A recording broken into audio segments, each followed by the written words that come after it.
وهذا مطلبي يا نبي يا رسول الله يا نبي لك الشفاعة وهذا مطلبي يا نبي.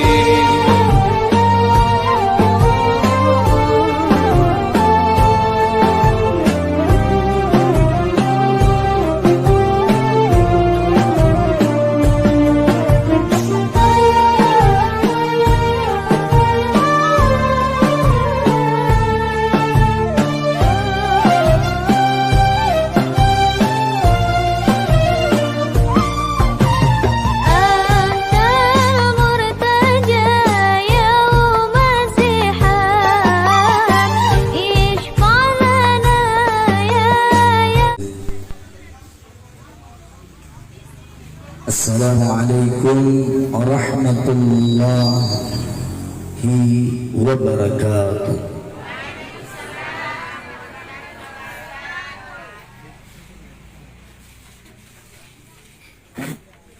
Hamdan li rabbin khassa nabi Muhammadin wa anqasna min sulmatil jahdi wad dayajir.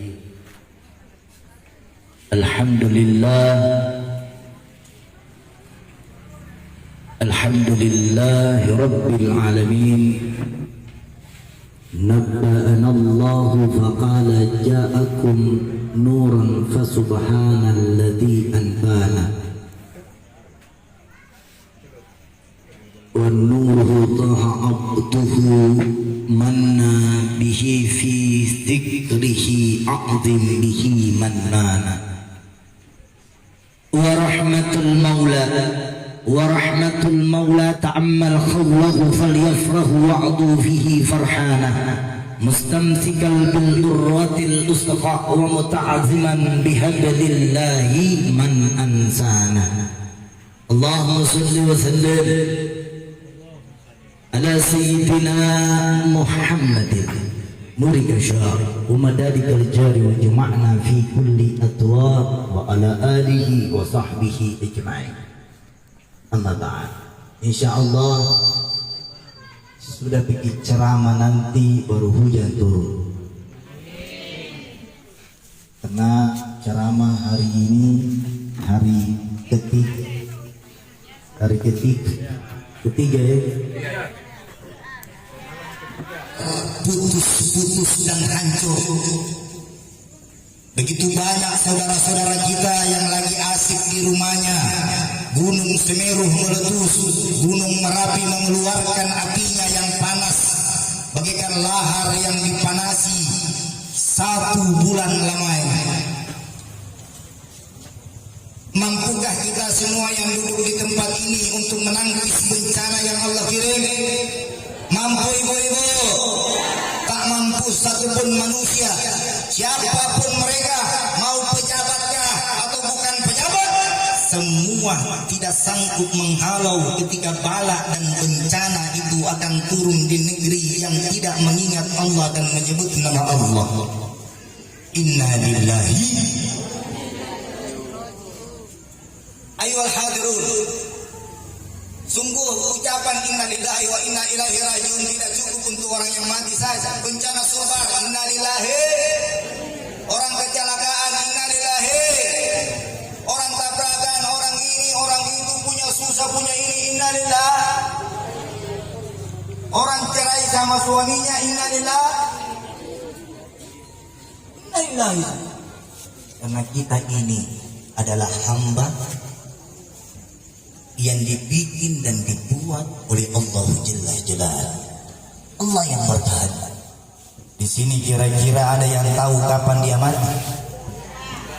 Ada yang tahu jam berapa, menit berapa, detik berapa kita mati? Begitulah adilnya Allah. Adil, Allah itu adil. Maha sayang, maha lembut, maha segala-galanya. Kasih coba sana. segala-galanya.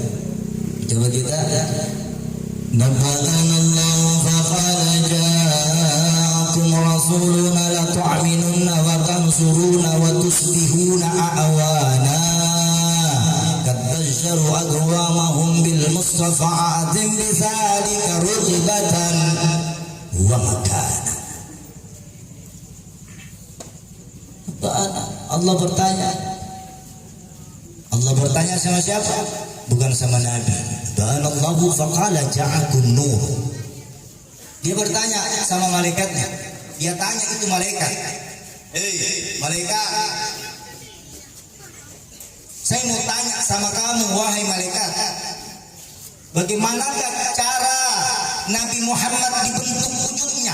Bagaimanakah Nabi Muhammad diciptakan? Bagaimanakah Nabi Muhammad dilahirkan? Nabba'ana Allahu faqala ja'akum nur Muhammadin sallallahu alaihi wasallam. Jadi kalau kita semua ini mau bercahaya, ya, ada cahaya itu diciptakan oleh manusia, ada cahaya diciptakan oleh Allah. Kalau cahaya diciptakan oleh manusia ada lampu. Kalau cahayanya perempuan pakai RDLG. Pakai apa lagi selain dari krem siang, krem malam, pakai toner, pakai sabun pepaya lagi, macam-macam lagi. Belum lagi suntik-suntiknya. Hidung yang miring bisa jadi lurus, hidung yang pesek bisa jadi mancung, tergantung uangnya.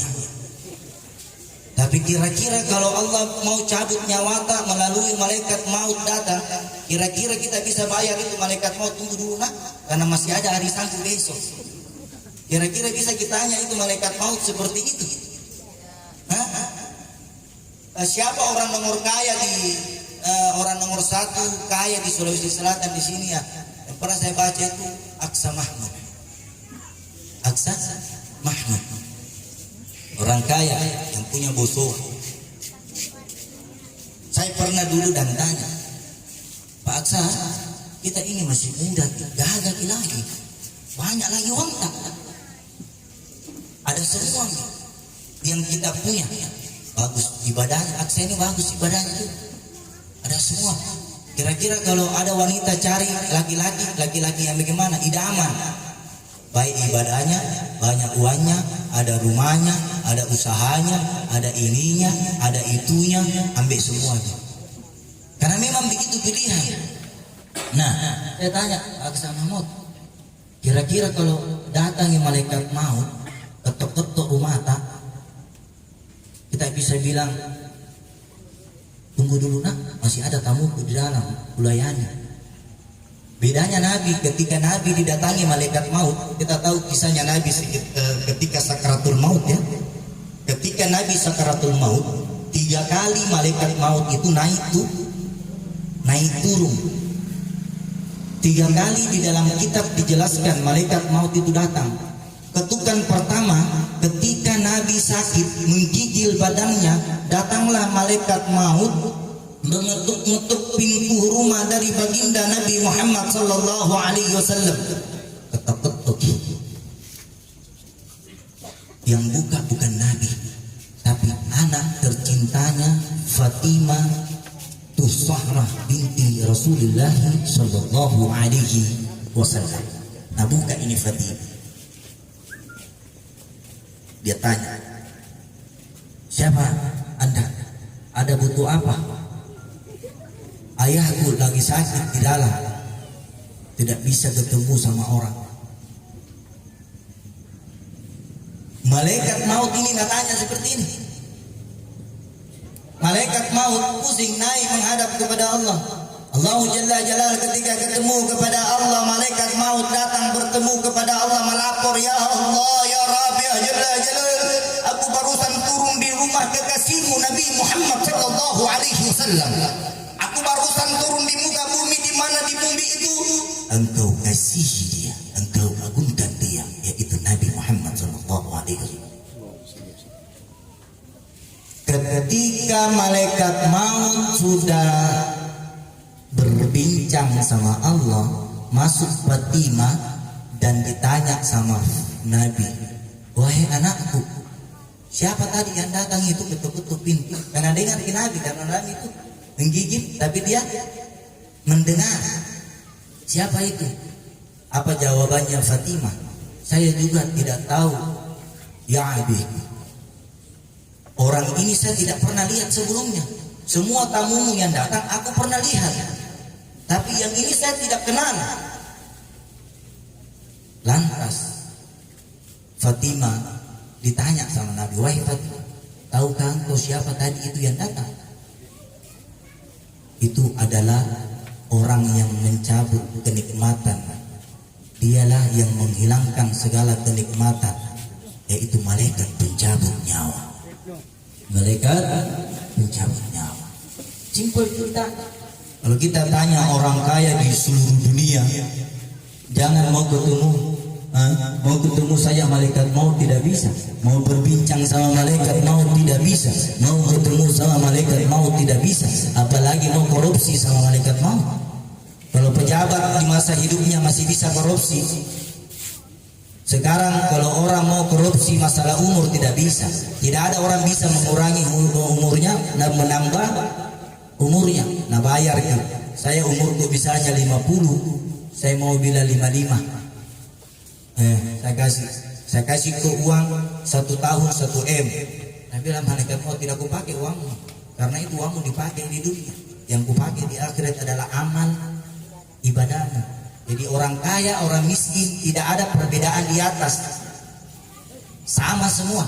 Seperti halnya orang yang masuk di dalam masjid, buka sendal semua, buka sepatu semua, sujud semua, takbir semua, sholat semua, doa semua, zikrullah semua. Tidak ada perbedaan. Kalau kita mau lihat perbedaan, tidak ada perbedaan di akhirat. Ada perbedaan di akhirat. Perbedaannya di akhirat, orang kaya di sini bisa disiksa di sana, orang miskin di sini bisa nyaman di sana, tergantung amal ibadah. Simpel kan? Jadi kalau kita mau kaya, sebenarnya kaya yang hakiki itu adalah kaya yang dimana kita tidak ada musuh. Kaya mikir itu tidak ada musuh, tidak takut keluar dari rumah. Iya. Orang yang setengah mati hidupnya itu orang rewa, orang tatalekan, rewai. Nah kasih susah hidupnya orang, rewai, boro. Apa itu bahasa Makassarnya kalau rewa? Rewa. Orang rewa itu gelisah hatinya. Orang rewa itu gelisah hatinya. Sejago-jagonya preman, kalau banyak musuhnya malak-malak dia keluar. Malah, kenapa? Karena bimbang, karena banyak musuh.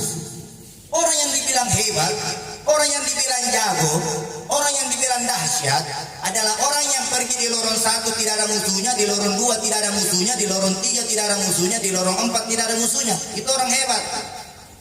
Kenapa? Karena tidak ada ketakutan di dalamnya. Kalau orang rewa, buruk, pasti takut masuk di lorong ini. Campur situ ada anu di situ, pernah bermasalah di sana. Makanya kalau kita mau hidup tenang di dunia, selamat di akhirat, jangan pernah susahi orang. Jangan pernah susahi orang. Jangan cari susahnya orang baru lupa cari susata. Jangan suka cari salahnya orang baru lupa cari salata. Periksa. Karena kalau mati itu orang bagus mi sembahyang tak sudah mikir sholat zuhur, asar, maghrib, isya, subuh, semua wirid, semua tahlil, semua bacaan kita sudah baca. Tapi kalau ada perkara urusan dunia paling musuh-musuhan, memutus silaturahmi, tidak bakalan kita masuk surga. Tidak bakalan. Nabi bilang Allah, perkara akhiratmu baik, tapi perkara ahlum minan nasmu kurang, tidak baik. Makanya itu kalau orang bodoh, orang tidak jangan kita bodoh. Orang baik saja tidak boleh bodoh. Orang sholat saja tidak boleh bodoh, apalagi tidak sembahyang. Orang sembahyang saja tidak boleh banggakan diri, saya sembahyang, kau masuk neraka. Jangan bicara begitu sama orang. Sembahyang bagus sholat, bagus bacaannya, bagus ininya, bagus ini. Tidak boleh kita juga. Oh saya paling bagus sembahyang. Oh sembahyangnya tidak bagus, tidak boleh. Yang menilai bagus atau tidak itu hanya Allah Jalla Jalaluhu. Ayyuhal hadirun jamaah syiah yang dimuliakan oleh Allah. Ada hikmah yang saya ingin angkat. Ada sahabat datang, ada sahabat Nabi datang bertanya, "Ya Rasulullah, bagaimana tanda-tanda itu mati? Apa tanda-tandanya mati?" Salah satunya tanda mati yang dijelaskan oleh Nabi di dalam kitab bahwasanya tanda-tanda kematian itu ada 3. Yang pertama, kalau ada orang duduk, nah panas tempat duduknya.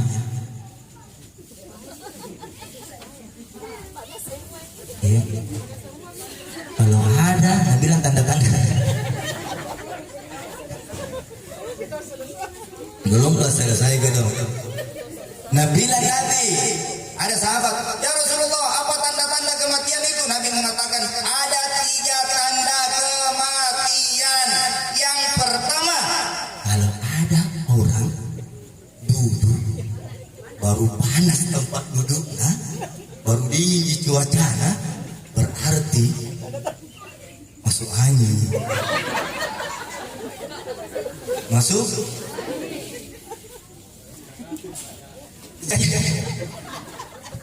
Untung saya tidak duduk, Cak. Saya 3 orang berdiri, tidak duduk, Cak. Alhamdulillah, tanda kematian itu lepas. Tanda yang kedua, kalau ada orang duduk, gelisah hatinya, bimbang hatinya, galau jiwanya, tidak senang mendengarkan nasihat, gelisah jiwanya, mau cepat pulang. Selalu ini Pak Ustaz ceramah. Pulang. Tanda-tanda itu adalah tanda kematian yang kedua. Tadi itu yang pertama bilang panas tempat duduknya, Ibu, itu bukan lelucon. Bukan. Itu kitabnya tadi. Kalau kita mau lihat kitabnya, Ibu, ini kitab kitab Al-Lu'lu' Al-Marjan. Saya pernah baca salah satu sabda Nabi, siapa di antara kita yang mendengar nasihat agama, nasihat dimanapun duduk, selalu panas tempat duduknya, panas, gelisah, tidak tenang. Seperti ini tenang kan? Jadi ada orang duduk kan, sudah pergi sini lagi, maju ke depan, maju ke belakang. Ini nih tanda-tanda orang yang tidak senang, dan inilah yang dimaksud oleh sahabat. Pertanyaannya sahabat, "Ya Rasulullah, apa tanda kematian?" Tanda kematian itu hatinya gelisah, tidak nyaman mina rasa, karena orang meninggal itu ada ciri-cirinya, 40 hari 40 malam. 40 hari 40 malam ciri-ciri kematian itu sudah ada macam-macam ya. Ada mi bicara ini, bicara itu, lain mi bahasanya, lain mi permintaannya, lain mi ininya, hendak berfungsi minimatan, hendak ini. Tanda terakhir ini di jidat penuh dengan keringat batu-batu. Keringat batu-batu. Bukan jadi kalau ada keringatan seperti kayak kacang hijau. Nah, ini kan keringatan tidak ada kayak batu-batu ya, basah saja. Keringat yang dibilang batu-batu itu kayak air yang menetes. Ada itu yang namanya air yang menetes. Itu yang disebut. Kalau air yang sudah menetes itu hitungan. Imam Asy-Syafi'i menggambarkan ketika ada orang yang sakaratul maut, lantas keringatnya sudah seperti biji merica atau kacang hijau kayak batu-batu itu hitungan 25 detik, 1, 2, 3, 4 dan seterusnya. 25 detik kemudian innalillahi wa inna ilaihi raji'un, karena tanda terakhir.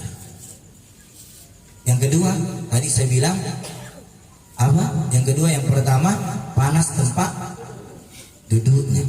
Yang kedua, tidak senang dengan nasihat agama. Yang ketiga,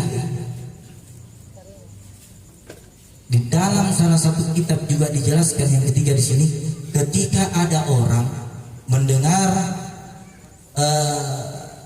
pengajian seperti tadi Ustadz membawakan pengajian, dia tidak tenang, dia tidak gemetar hatinya. Ada itu orang kalau mendengar ayat kan tersentuh jiwanya, tersentuh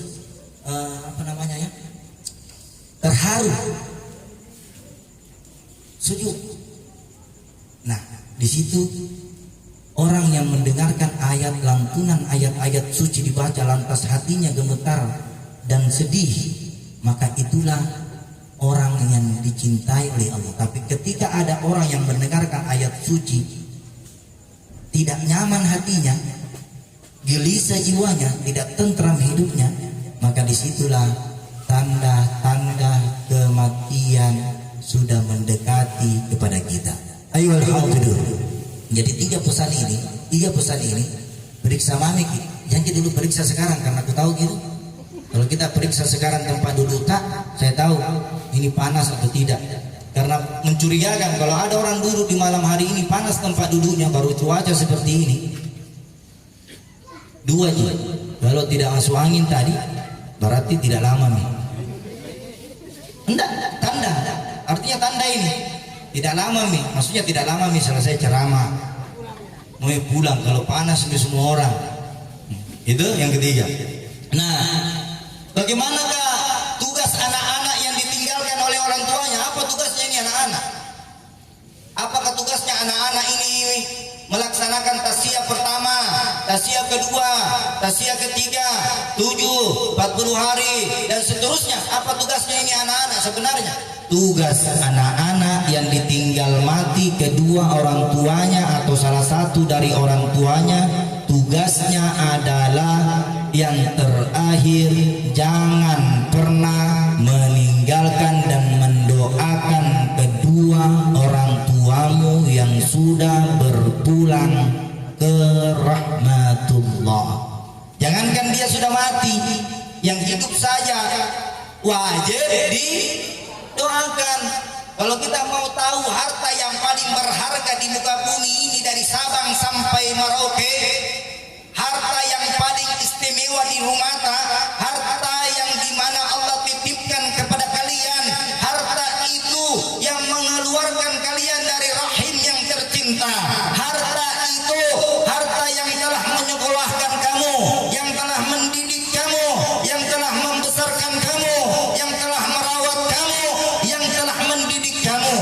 Maka jangan pernah ada tetesan air mata orang tua yang dibuat oleh anak yang sudah dibesarkan.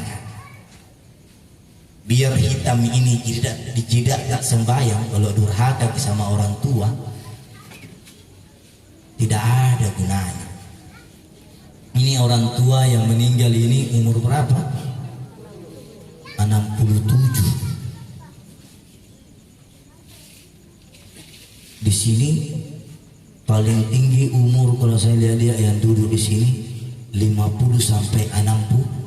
60 juga kayak tidak ada 50. Kenapa?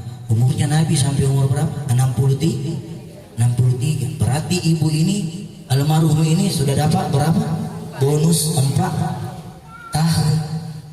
Nah, kalau ada orang tua ada itu loh, ABG tua kerjanya semakin gila. Ambil pelajaran ini lagu. Kalau ada orang tua kerjanya semakin gila seperti anak muda, dikasih Tommy bonus sama Allah, masih dia buang-buang itu bonus, sungguh celaka dan celakalah dia dunia sampai akhirat. Kalau ada yang rambut putih muncul, jangan mau kasih ke henna, kasih ke semir. Hukum menyemir rambut itu haram. Hukum menyemir rambut haram, kecuali warna lain. Misalnya putih dikasih hitam itu haram, tapi kalau putih dikasih merah tidak haram.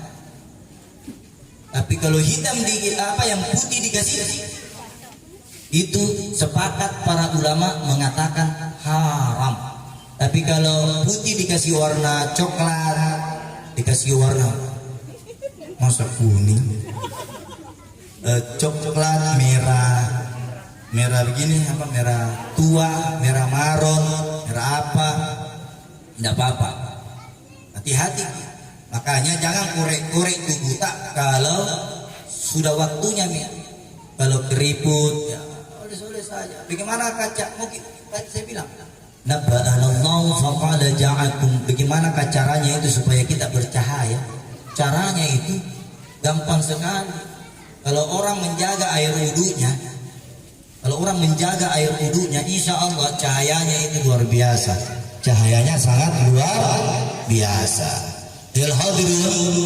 Yang ketiga, ini yang 3 hari dalam salah satu kitab saya pernah membaca kitab Al-Imam Syekh Abdul Qadir Jailani. Di dalam kitab Al-Imam Syekh Abdul Qadir Jailani mengatakan, jangan engkau kira ruh yang keluar dan lepas di dalam jasad sanubari kita lantas ruh itu tidak mempunyai lagi urusan di dunia. Jangan kau kira. Ini dalam kitab Al-Imam ada murid salah satu Al-Imam Syekh Abdul Qadir Jailani bertanya, wahai mursyidku, apa yang Anda maksud itu bahwasanya jasad yang keluar dari ruh itu jangan kau anggap dia sudah pergi. Siapa yang mengatakan itu ruh yang keluar dari jasad itu hanya berpindah alam semesta, dari alam dunia menuju ke alam kubur. Ini dalam kitab At-Tariqah Al-Imam Syekh Abdul Qadir Jailani, At-Tariqah Baniyah Alawiyah, Syekh Abu Bakar bin Syarif Fahadil Wujud, Al-Imam Habib Abdullah bin Ali Al-Haddad. Tidak ada jasad yang keluar dari tubuh melainkan jasad itu butuh makanan.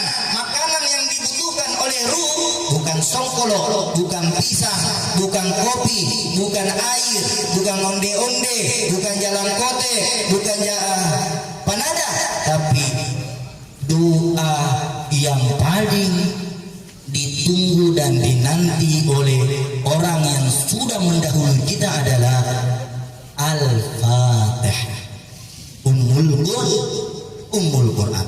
Al-Fatihah ila hadrati man arsalahu Allahu rahmatan lil alamin wa syafiyan lil muslimin sayyidina al anbiya'i wal mursalin wa summa ila arwahi man ijtama'na hahuna bisababihi wa talawna al qur'ana wa min ajlihi khususan al marhum fulan bin fulan. Kalau doakan orang tua doakan yang baik-baik. Kalau doakan orang tua kasih lengkap namanya, jangan sebut aco baso. Ini dalam sejarah. Saya doakan orang tuaku Al-Fatihah, saya niat kirimkan aco Al-Fatihah. Habib, apakah doa seperti ini diterima? Tidak ada doa yang diterima yang tidak lengkap panjang, ada bin dan bintinya. Ini perlu dipahami. Ini, jadi kalau kirim ada bunga-bunga, ini kan viral bunga-bunga sekarang nih, viral di bunga-bunga. Ada orang minta dikirimkan bunga-bunga, tidak ada nomor rumahnya, tidak ada RT-nya, tidak ada RW-nya, jalan aja saja. Kira-kira ada apa gitu tidak itu? Tidak. Begitupun juga kalau kita kirimkan doa buat almarhum, jangan mendoakan. Saya bilang tadi sudah bicara ruhunya. Kalau hujan sebelum ceramah berarti Allah tidak dengar. Ini saya bilang tadi nanti hujan nanti turun setelah kita sudah pulang di rumah masing-masing. Selanjutnya cara mendoakan orang tua itu harus lengkap namanya, bin dan binti. Bagaimana syariatnya, bagaimana hakikatnya? Ada dalilnya, ada ayatnya. Lengkap. Kalau saya mau kaji di sini banyak. Kalau kita buka surat Al-Araf, di situ dijelaskan oleh Allah. Kalau kamu mendoakan Al-Fatihah ila hadratin nabiyuna Muhammadin sallallahu alaihi wasallam, summa ila hadratin nabiyuna Muhammadin sallallahu alaihi wasallam, summa ila arwahi man yatama'na hahuna bisababihi wa talawna al-Qur'ana wa min ajlihi mususan fulan bin fulan fi dini wa dunya wal akhirat bi sirril Fatihah. Kalau mau bahasa Indonesia, saya niat kirimkan doa Al-Fatihah buat orang tuaku fulan bin fulan, berkahnya dunia dan akhirat. Al-Fatihah. Ini caranya.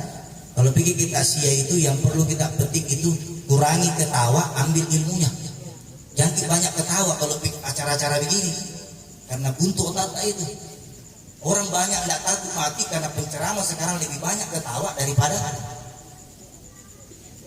doa-doa yang diajarkan. Banyak ketawa, yang pulang ketawa aneh. Makian lupa. Padahal mengingat mati itu wajib. Jangan cari mati, jangan mau mati, tapi hiduplah untuk mati. Yang ketawa dari awal ketawa sampai habis ketawa, doa ketawa. Apa mau kita pulang? Yang saya nasihati ini bukan orang mati ya, kita semua ini. Lebih bahaya kita ini daripada yang sudah mati. Yang saya takutkan kita semua yang duduk di tempat ini mendengar Allahu Akbar, Allahu Akbar, lantas tidak bergerak hati tak untuk ambil wudhu, masih sibuk main HP. Bangun tidur HP, mau tidur HP, HP, HP, HP. Tidak ada gitu. Bangun tidur doa, mau tidur doa, ambil. Tidak ada kan? Dulu kita mau tidur, cuci kaki dulu, cuci tangan, sikat gigi. Ini HP-nya. Gelisah jiwanya kalau HP-nya lobet, tapi tidak gelisah hatinya kalau nak tinggalkan sembahyang 5 waktu. Kalau lobet HP-nya, berdiri galau tingkatkan tinggi. Nah di sini alhamdulillah kalau waktu sholat alhamdulillah pergi semua kita sholat. Tidak ada di sini semua yang saya maksud tadi itu di lorong. Ini macam ini apa ini? Macam ini gusung.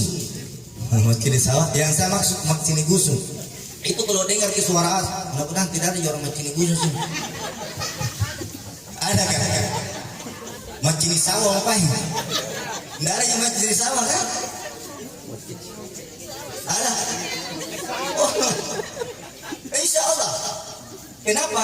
Kalau kita mau baik, maka bukan manusia yang memberikan kita untuk baik, kalau bukan kita yang kasih baik diri kita. Biar Ustadz capek berdiri di sini berjam-jam suruh sembahyang, kalau bukan kita yang mau sembahyang, tidak bakalan. Banyak ceramah kita dengar di TV, di radio, di mimbar-mimbar masjid, di majelis-majelis taklim, di majelis-majelis ilmu, banyaknya. Tapi kalau belum dapat hidayah, inayah, atau eropa sendiri, kemauannya sendiri, susah. Kenapa? Kenapa susah? Karena di dalam jiwa ini ada namanya yang baik, ada yang tidak baik. Kadang-kadang ini hari bagus membayangkan duhur, alhamdulillah tadi saya sembahyang duhur, asar, besok turun saya. Nah, karena iman itu naik, turun. Bagaimana caranya itu setir bisa lurus terus? Kalau kita naik mobil, bagaimana istri itu? Abdalu ma qultu ana wan nabiyuna min qabli la ilaha illallah. Kalau kita mau baik di dalam jiwa, sebut nama Allah dimanapun kalian berada. Panggil itu namanya Allah. Allah, Allah, Allah, Allah. Langkah kaki Allah, naik motor Allah, mau tidur Allah, bangun tidur Allah, di mobil Allah, di pesawat Allah, di kapal laut Allah, masuk di mana Allah, maka Allah akan ada di jiwa-jiwa kalian yang gelap. Allah berada di jiwa-jiwa yang gelap. Habib, saya bolong-bolong sembahyang, panggil namanya Allah setiap hari.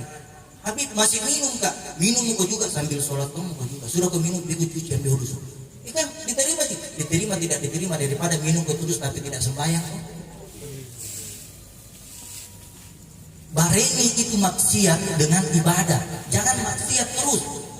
Allahu Akbar, Allahu Akbar, Allahu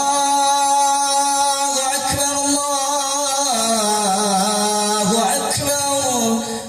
Orang sementara minum balok, simpang balok, pergi ke rumah bunyi masjid. Daripada minum balok terus daripada asap, lebih berhenti kok. Bukan saya bilang, bukan saya katakan bahwasanya mau ditahu yang mana lebih kuat, orang minum balok atau suara azan. Mau dikuat. Yang toki bilang nanti dia bilang itu Ustaz tadi dia cara kasih dia bilang minum tomo tetapi sembahyang tomo. Bukan begitu maksudnya bahasa. Bukan begitu maksudnya. Artinya kalau kita mau berhijrah, mau baik, lawan itu maksiat dengan ibadah. Tapi mau gak berhijrah, tapi tempat dudukku belum dirubah-rubah. Ada orang mau sembahyang, tapi tempat duduknya tidak ada rubah. Tidak ada hidayah, inayah, tidak ada hijrah namanya. Kalau tempat duduk tak kemarin A, di situ kan dikit duduk, rubah itu tempat duduk A menjadi B. Supaya apa? Supaya ada perubahan. Itu yang menjadikan kita selamat. Syaratnya orang mau terhindar dari siksa kubur gampang ji. Gampang itu saya jelaskan, tidak usah kita terlalu banyak sikir-sikir. Hari ada orang kesurupan di sana, nah bacakan ini ayat 1 sampai 30 juz, tidak keluar gitu. Tidak keluar. Nah baca mi surat Al-Baqarah la yukallifullahu nafsan illa wus'aha dan seterusnya. Nah baca mi Alif Lam Mim Najm, nah baca mi Tabarak, nah baca mi surah Ar-Rahman, nah baca mi surah ini sampai mau mi habis itu setengah juz. Masih Nabi bilang apa nu baca? Nabi bilang gitu orang kesurupan, apa nu baca? Kalau kita mau mengobati atau mengatasi orang yang salah, jangan membaca yang terlalu banyak. Orang tua tak dulu, kalau orang kesurupan salawat kita baca keluar. Kenapa? Biar panjang bacaanmu. Kalau tidak yakin, tidak ada keyakinan, ada orang anu ji. Jangan juga kalau ada orang kesurupan, ada semua mie ala-ala masakan yang kita kasih keluar.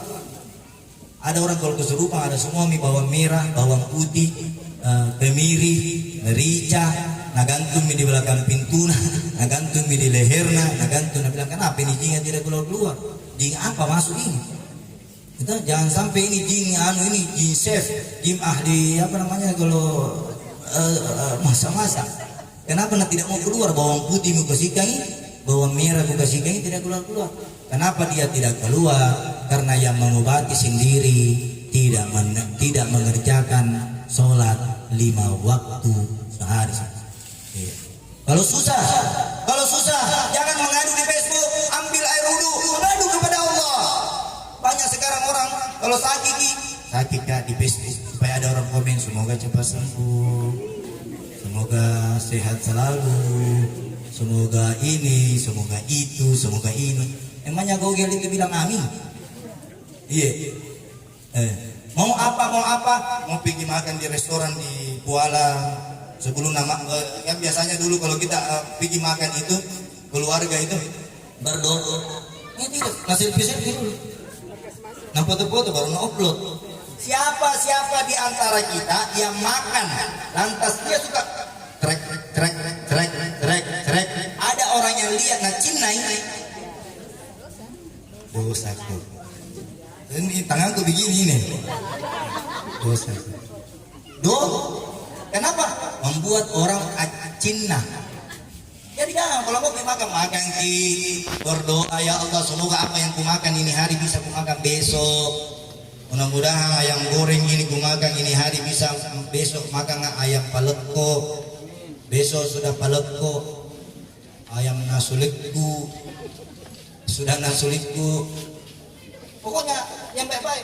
Nah, yang mau selamat dari alam kubur, dari siksaan kubur, mau baca ada ini hadis riwayat Muslim halaman hadisnya 242. Riwayat Muslim Nabi Muhammad sallallahu alaihi wasallam bersabda, siapa di antara kita yang mau menjadikan kuburannya seperti lampu sorot? Siapa yang mau jadikan kuburannya seperti halnya lampu sorot yang ada di stadion besarnya? Siapa mau? Semua mau.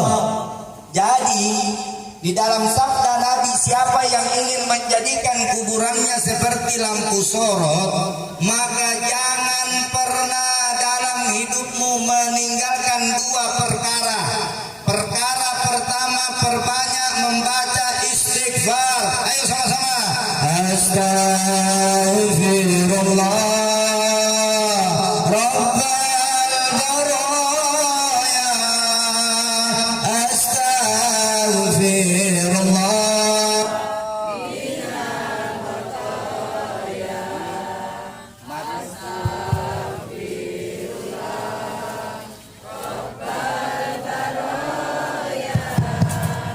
Astaghfirullah. Perkara yang pertama dikatakan Nabi di dalam hadisnya, siapa yang mau jadikan kuburannya seperti lampu sorot, maka bibir dan lisannya jangan pernah meninggalkan yang namanya Astaghfirullah. Ini perkara yang kedua kata Nabi, ketika engkau ingin menerangi kuburmu bagaikan lampu sorot, maka perbanyak membaca salawat. Allahumma sholli Muhammad ya Rabbi sholli. Dua perkara ringan atau tidak? Ringan. Salawat sama istighfar. Maka ketika ada orang didatangi oleh kerabat keluarganya yang sudah berpulang ke rahmatullah, ini yang didatangi ini mimpi melihat keluarganya di dalam kubur ini bagaikan sinar yang tidak dia bisa pandang. Ini yang masih hidup melihat keluarganya di dalam kubur itu, kuburnya bersinar, bahkan sinarnya yang melihat di dalam mimpi ini tidak mampu memandang sinar yang ada di dalam kubur. Ditanya, apa amalanmu semasa hidup? Ini keluarganya tanya, ahli kubur yang meninggal. Ini sejarah saya baca di Tareka Syekh Yusuf Tuanta Salama. Ini kitabnya kitab populer. Ditanya, apa amalanmu? Kenapa bisa kuburanmu ini seperti lampu sorot? Dua perkara yang dibilang Nabi dalam hadis, dua perkara itu juga yang dibilang orang mati tadi sama keluarganya. Mau kau rasakan yang bagaimana itu kuburmu bersinar.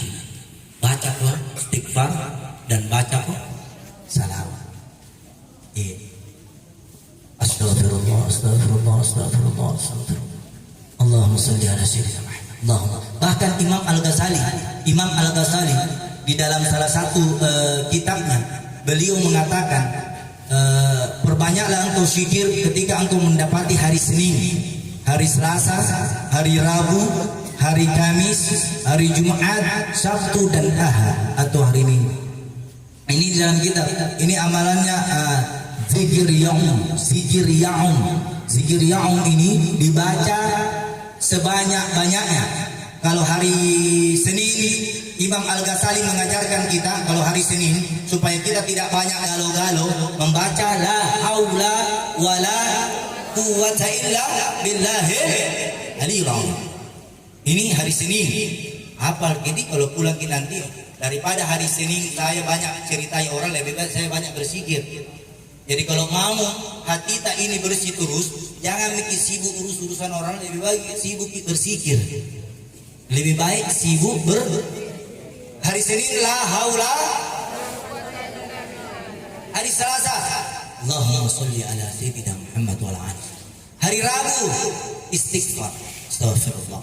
Hari Kamis ya Allah, ya Allah, ya Allah, ya Allah. Hari Jumat, hari Kamis subhanallah wa bihamdi. Hari Jumat ya Allah, ya Allah, ya Allah. Hari Sabtu la ilaha illallah.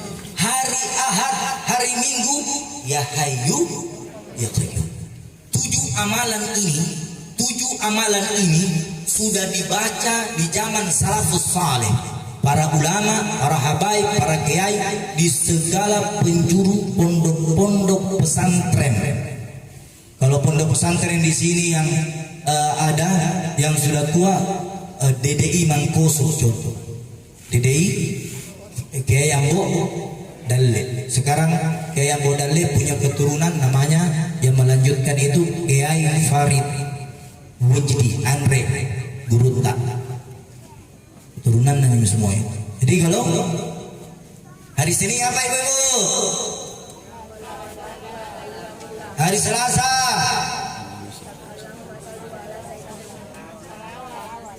Selawat.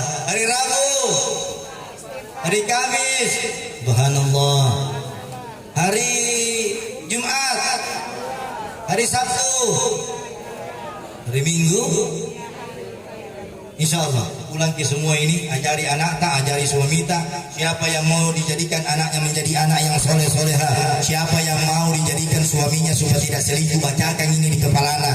Siapa yang mau melihat di rumahnya berkah, bacakan ini. Siapa yang mau lihat usahanya lancar, mati.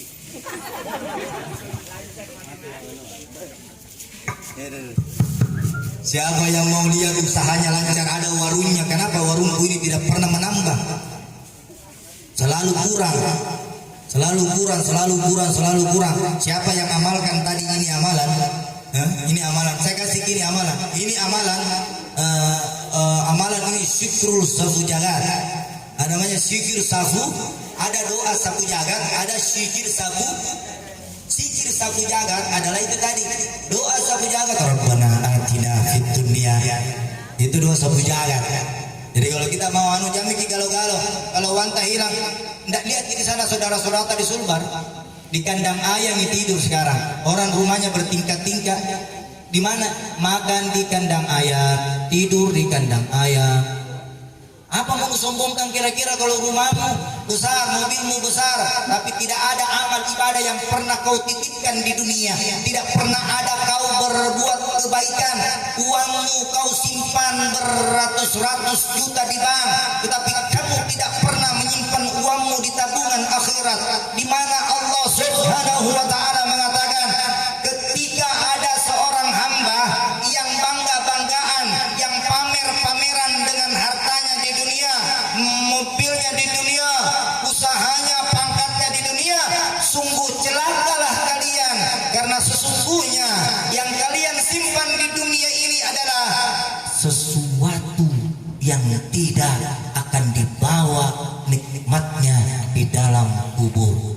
Karena kalau ada wanta itu kasih keluar memang mitaina, karena itu buang ada taina. Sama di manusia kalau nagosok-gosok biar mandi 3 hari sehari semalam, tetap tonji ada daging, karena kita semua ini dari tanah akan kembali sama tanah. Mau gimana? Mau gimana? Mau bungkus bagaimana dirinya? Oke, kalau manusia mengatakan, baik nggak tahu ini baik dari luar, nggak tahu di dalam. Jadi jangan menilai orang dari bungkusnya. Jangan lihat di saya begini, baik nah itu Ustaz. Karena keburukan manusia ketika Allah mau bongkar, mungkin malu-malu keluar rumah. Kalau Allah mau umumkan keburukannya si A begini, keburukannya si B begini, kalau Allah mau bongkar, malu-malu keluar rumah. Sementara kita suka cari keburukannya orang lain baru kita sebar. Mau lihat orang yang paling selamat itu orang yang selalu berkaca untuk dirinya, tidak berkaca dengan orang lain.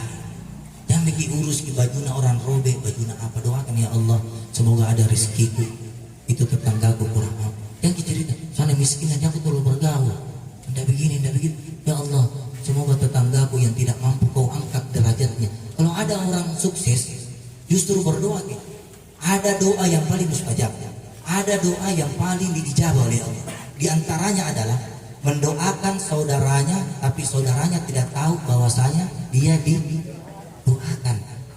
Ya Allah, semoga saudaraku ini yang susah diangkat kesusahan. Dia kan dibilang, ya Allah, ngapa sih mali kulkas sampai pintu nak satu pintu ini?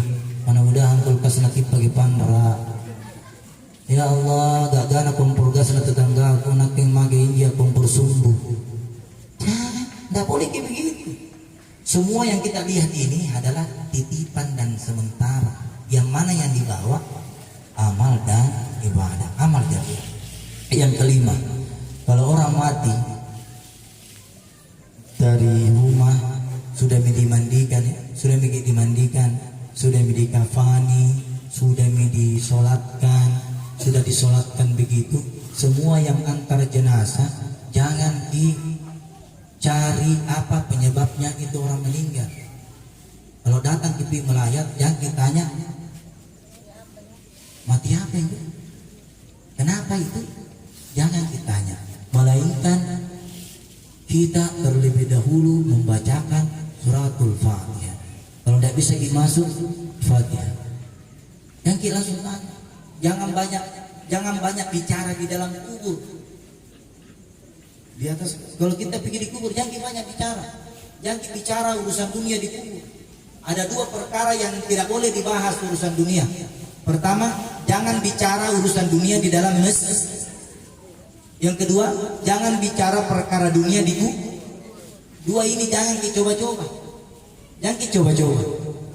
Karena dua perkara ini katakan, masjid itu tempat meminta dan beribadah di hadapan. Sementara kuburan itu tempat peristirahatan terakhirmu. Jadi jangan banyak bicara.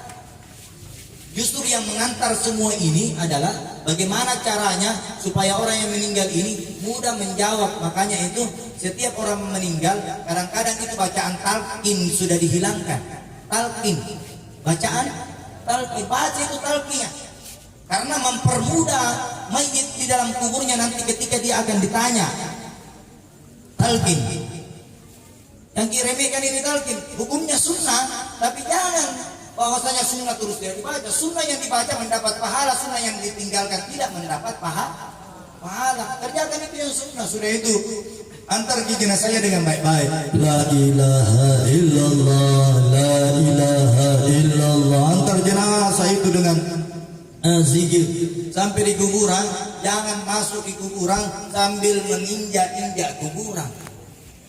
Ini kalau kita mau lihat fikihnya, hukum fikih tidak boleh kita masuk dalam kuburan lantas kita menginjak-injak kuburan yang lain. Ini banyak hilang begitu. Ini selalu tausiah saya selalu sampaikan. Jangan masuk di dalam kuburan sebelum engkau mengucapkan salam. Assalamu alayka ya ahlil kubur. Masuk di kuburan. Orang yang tidak biasa mengucapkan salam masuk di dalam kubur, yakin dan percaya. Begitu juga kalau dia masuk rumahnya, sudah salam kita. Kenapa? Karena dia tidak terbiasa mengucapkan salam.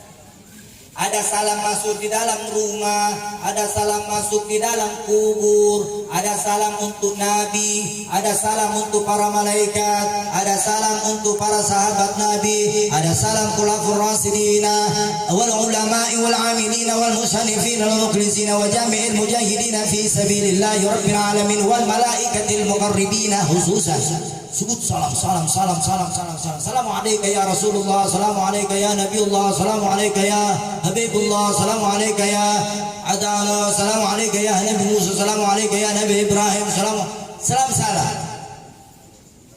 Sekarang kalau salam corona kan tidak bisa disalam sekarang. Ada salam corona tak ganti sekarang bagaimana? Siku ketemu siku ketemu. Tapi yang begitu salam siku-siku begini lebih baik tidak usah bikin salam daripada nanti terbiasa nanti kalau hilang corona. Ya, kalau mau salam Bismillahirrahmanirrahim. Ya.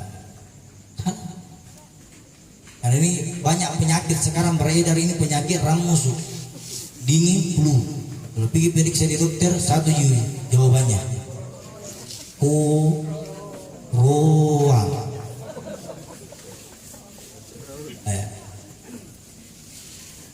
Yang keenam, keluar lagi dari kubur. Ada minta sia. Kalau yang acara tasya ini bukan acara inti sebenarnya. Acara inti itu sebenarnya yang membacakan ayat suci Al-Quran. Jadi kalau ada orang MC, baik kita akan memulai acara kita pada hari ini dengan pembacaan ayat suci keluar. Alhamdulillah ayat suci Al-Quran sudah selesai dibacakan. Baiklah kita akan menampilkan acara kedua, acara inti. Acara inti itu pembacaan ayat suci Al-Quran. Kenapa? Acara ceramah ini bukan untuk orang mati. Orang ini supaya ingat mati. Iya.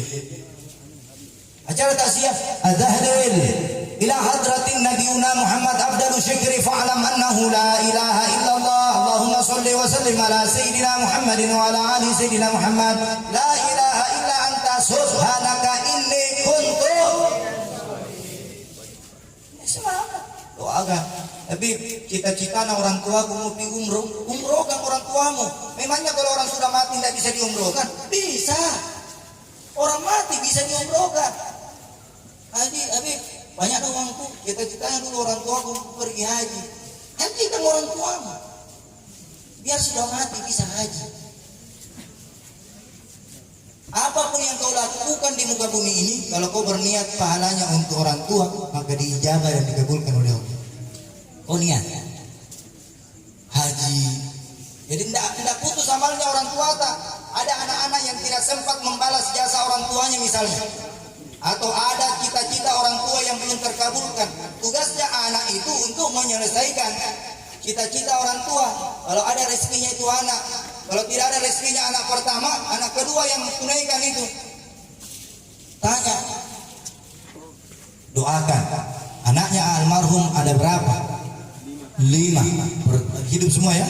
Alhamdulillah 5. Kalau anak pertama mampu untuk umroh, kalau sudah mikir umrohkan lagi orang tua. Anak kedua, anak pertama tidak pergi umroh, anak kedua mampu umroh, doakan orang tuamu agar dapat umroh. Karena umroh itu bisa dilakukan sampai beberapa kali. Misalnya sudah mikir umroh, ada umroh kedua. Umroh kedua itu baru kita niatkan untuk orang tua. Mau lagi umroh yang ketiga untuk orang tuaku atau bapakku bisa juga. Jadi umroh bisa. Mau diumrohkan 1-2 bisa. Begitupun juga haji. Saya selalu katakan haji. Baca di Al-Quran pahalanya untuk orang tua. Baca di surah Yasin pahalanya buat orang tua. Semua surah, semua ayat, semua sedekah, semua kue, semua akan sampai. Yang sampai bukan kuenya, tapi pahalanya. Kalau kita baca-baca pergi ke ziarah kubur, ada orang bilang orang pergi ziarah kubur tidak boleh. Orang pergi ke Sibangun kuburan dibatui tidak boleh. Orang baca-baca di kampara tidak boleh. Orang begini tidak boleh. Orang begitu tidak boleh. Apa yang boleh? Nah, jangan bilang tidak boleh kalau tidak ada syariat yang melarangnya. Tidak ada syariat. Oke, kuburan. Misalnya kuburan apa di sini, di sekitar sini? Kuburan Panaikan, Macini. Kita mau batui kuburan silakan. Yang dilarang itu kalau kita batui kuburan seperti rumah ini besarnya. Tadi waliwat itu kalau ada kuburan satu begini besarnya, itu yang dilarang. Yang dilarang itu kalau baca-baca gitu. Tapi bisa saya baca-baca untuk orang tua aku sudah meninggal, bisa cukup baca-baca. Yang penting makan. Itu yang tidak bisa ketika kau baca-baca, mau tanya ke Pak Imam, jangan makan di kapal kan ini kan. Ini kayak itu. Besok paginya dan dia pilih habis ke semua cucunya yang makan. Bukan nenek. Ya, kalau sudah bikin baca-baca, sudah bikin berdoa, kasih tahu Pak Imam baca. Bukan kita Pak Imam itu kalau itu sudah baca-baca sudah ziarah kubur boleh, baca-baca boleh. Yang boleh di situ yang intinya di sini adalah doa. Subhanallah walhamdulillah wala ilaha illallah. Subhanallah walhamdulillah wala ilaha illallah. Sungguh kalimat yang ringan ini, sungguh kalimat yang singkat ini adalah kalimat yang paling dicintai oleh Nabi Muhammad sallallahu alaihi wasallam. Kata sahabat, "Ya Rasulullah, mau katanya, apa yang paling kau cintai di dunia ini beserta isinya?" Ini sahabat tanya sama Rasulullah. Rasulullah mengatakan, "Wahai sahabatku, sesungguhnya yang paling kucintai daripada dunia dan isinya adalah al-baqiyat as-salih." Sahabat tanya, apa itu ya Rasulullah al-baqiyat as-salihat? Al-baqiyat as-salihat adalah kalimat yang paling kucintai daripada dunia dan isinya. Lantas Rasul mengatakan al-baqiyat as-salihat itu adalah subhanallah walhamdulillah wala ilaha illallah wallahu akbar. Sampai sahabat tanya, ya Rasulullah cuma itu. Jadi Rasulullah kalau kita tanya apa yang paling nusayang, yang paling nasuka Rasulullah di masa hidupnya ini nih bacaan. Subhanallah walhamdulillah wala ilaha illallah. Semoga kita semua yang hadir di tempat ini diberikan oleh Allah umur yang panjang. Semoga kita yang hadir di hari ini, di hari terakhir, Allah membersihkan segala dosa-dosa kita, baik yang disengaja ataupun yang tidak disengaja, baik yang kelihatan ataupun yang tidak kelihatan. Mari kita sama-sama berdoa, tundukkan di kepala, tutup mata, berharap sama Allah. Semoga kita semua di hari yang terakhir ini Allah angkat semua segala perkara maksiat yang ada di tubuh kita. Astaghfirullah Rabbal baraya. Astaghfirullah minal khataya. Sama-sama. Astaghfirullah. Bayangkan segala maksiat yang pernah kita lakukan. Ya Allah, ya Allah, ampunkan dosa kami, bersihkan dosa kami, rahmati kami, sayangi kami. Ya Allah, ampunkan dosa kedua orang tua kami, ampunkan dosa kedua orang tua kami, ampunkan dosa saudara-saudara kami, ampunkan dosa kerabat-kerabat kami, anak, istri dan suami kami, para tetangga-tetangga kami, para pemimpin-pemimpin dan guru-guru kami. Astagfirullah. Bersihkan dosa maksiat tangan kami, bersihkan dosa mata kami, bersihkan dosa pendengaran kami, bersihkan dosa telinga kami, bersihkan dosa kaki kami, bersihkan segala dosa dan aib-aib kami ya Allah. Bersihkan kami ya Allah, sucikan kami ya Allah, rahmati kami ya Allah, muliakan kami ya Allah, angkatlah derajat kami ya Allah. Subhanallah walhamdulillah wala ilaha illallah wallah. Engkau yang maha suci ya Allah, Engkau yang maha suci ya Allah. Sucikan kami, muliakan kami, angkat derajat kami, tuntun kami, perbaiki kami, pelihara kami, dan selamatkan kami. Subhanallah walhamdulillah wala ilaha illallah wallahu akbar wala haula wala quwwata illa billahil aliyyil azim. Ya Allah, jadikan kami hamba yang beriman. Ya Allah, tuntun kaki kami, jaga kaki kami, selamatkan hati dan jiwa kami, tunjukilah kami jalan yang lurus, jalan yang Engkau ridhoi, bukan jalan yang Engkau murkai. Ya Allah, selamatkan anak-anak kami dari segala kemaksiatan, jauhkan anak-anak kami dari pergaulan-pergaulan bebas. Ya Allah, jadikan anak-anak kami menjadi anak yang soleh-solehah.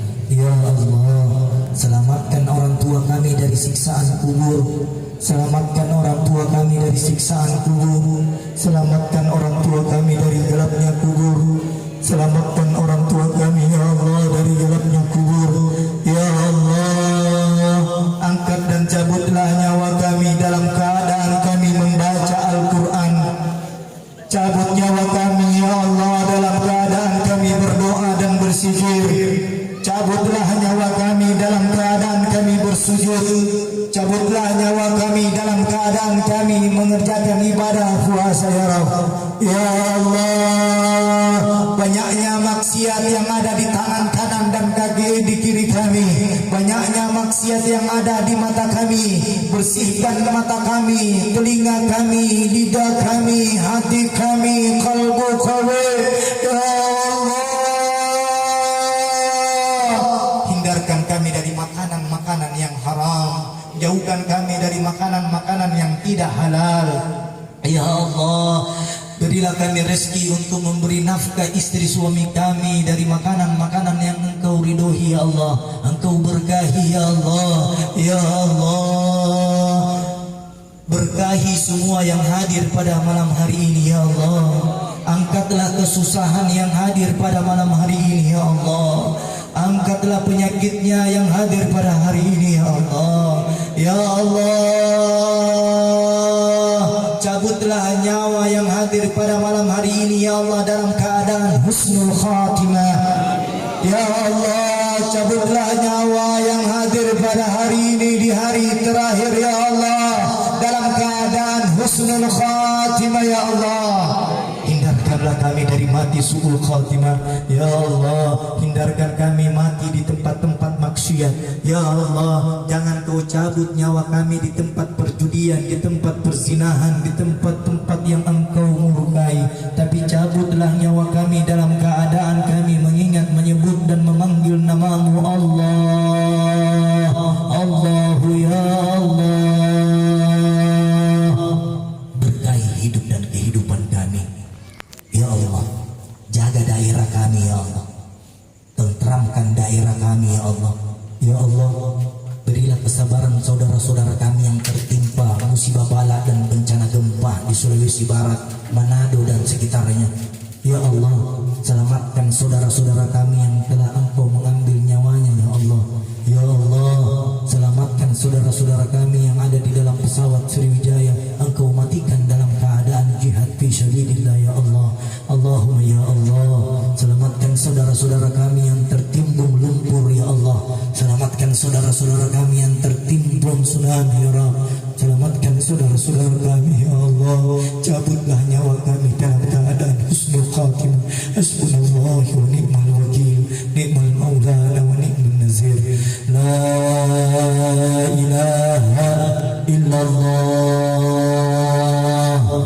la ilaha illallah, la ilaha فبها إلى حضرة من أرسله الله رحمة للعالمين وشافيا للمسلمين سيد الأنبياء والمرسلين وخير الخلق أجمعين وحبيب رب العالمين المصطفى حبيبنا ونبينا وشفينا رسول الله محمد بن عبد الله صلى الله عليه وسلم ولعبه الخالمان سيدنا شيخنا عبد الله بن عبد المطلب وسيداتنا خديجة الكبرى وسيدنا علي المرتلى وسيداتنا فاطمة الزهراء بنت رسول الله صلى الله عليه وسلم ثم إلى أرواح الإمام حسن والحسين والقرى الراشدين أبي بكر وعمر وعثمان وعلي والصحابة أجمعين ولكل نبي وولي وشاف وحابب وخارب اللهم عليه درجات في الجنة وانصرنا في سمرتهم وانفعنا ببركاتهم. اللهم له فداء له من النار وحجابا له من النار وإذكا له من النار. اللهم له فداء له من النار وحجابا له من النار وإذكا له من النار. أشهد أن لا إله إلا الله وأشهد أن محمدا رسول الله. لا إله إلا الله هو الموجود في كل الزمان. لا إله إلا الله هو المشكور بكل لسان. لا إله إلا الله هو المعروف بالإحسان. لا إله إلا الله كل يوم هو في شيء. لا إله إلا الله هو الأمان من شوال الإيمان ومن فتنة الشيطان الرجيم الإحسان. هب لك علينا من إحسان اسلك الدم يا حنان يا منان يا رحيم يا رحمن يا غفور يا غفار اغفر لنا ربنا آتنا في الدنيا حسنة وفي الآخرة حسنة وقنا عذاب النار. Ya Allah, hindarkan Indonesia dari bala dan bencana, hindarkan Sulawesi Selatan dari gempa bumi ya Allah, hindarkan Sulawesi Selatan dari tsunami ya Allah, hindarkan Sulawesi Selatan dan kota Makassar dari bala dan bencana ya Allah. Selamatkan saudara, kerabat, orang tua kami, anak kami, istri, suami kami dari bala dan bencana. Ya Allah, jadikan berkah hujan ini sebagai penyelamat buat diri dan keluarga kami. Dan janganlah jadikan hujan ini sebagai bala dan bencana buat diri dan keluarga kami. Bismillahirrahmanirrahim.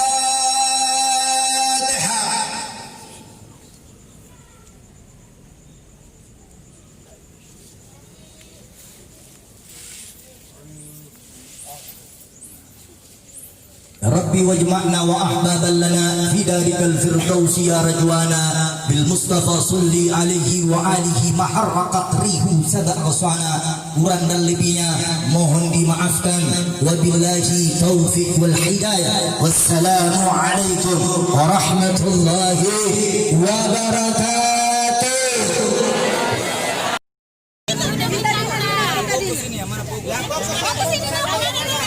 HP-nya semua dia ambil. 3, 2, 1. Satu kali lagi. Satu lagi. 3, 2, 1. Masya Allah.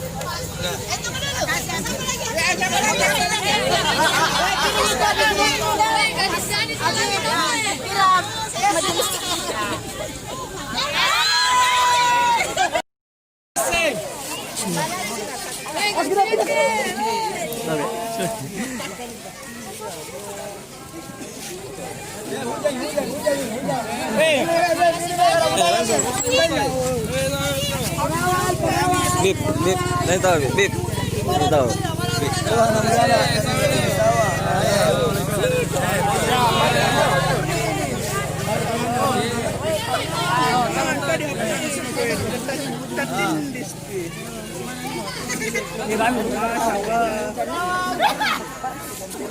Ini